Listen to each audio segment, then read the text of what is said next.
everybody. As she said, my name's Megan and I'm 16 years old. Many of you in this room know my mother, or at least know of her.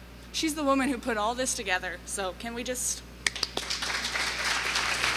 She also put my slides together, so they're all pictures of me. I'm not egotistical, I promise. My mother did it. Well, I'm the reason she put all this together. I've been sick for the last 5 years of my life. My mom grew passionate about health as the years went on, and I didn't get better. 5 years of being misdiagnosed, of having doctors tell me my illness was all in my head, and 5 years of a whole lot of nothing. And here we are today, fighting back against my illness, and hoping to help others with their fight. I'm here today to tell you my story and how I got where I am today.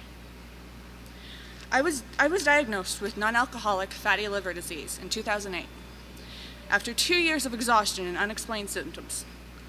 At the time of my disease, it wasn't well known. At the time, my disease wasn't well known. My doctors left me telling me I should exercise and eat right. They never told me what that actually means. Me and my mom tried our best, but the years went, and I didn't improve. 1 year of non-stop heavy menstruation that caused anemia.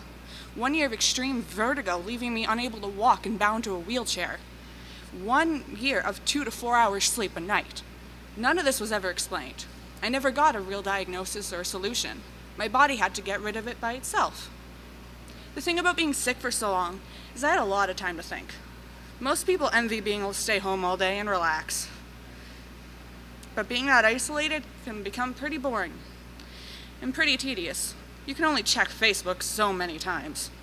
For the first few years of my illness, I found small things to entertain me while I was out of school. Video games, books, television shows. But as I grew older, I spent more of that time thinking.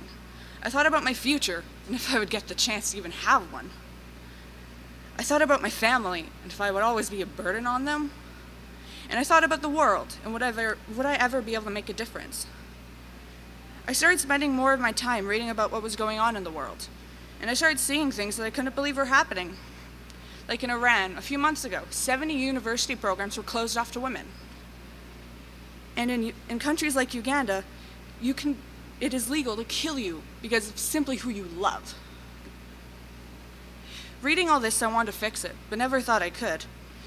At this point in my life, I didn't let myself dream or hope for anything but sickness.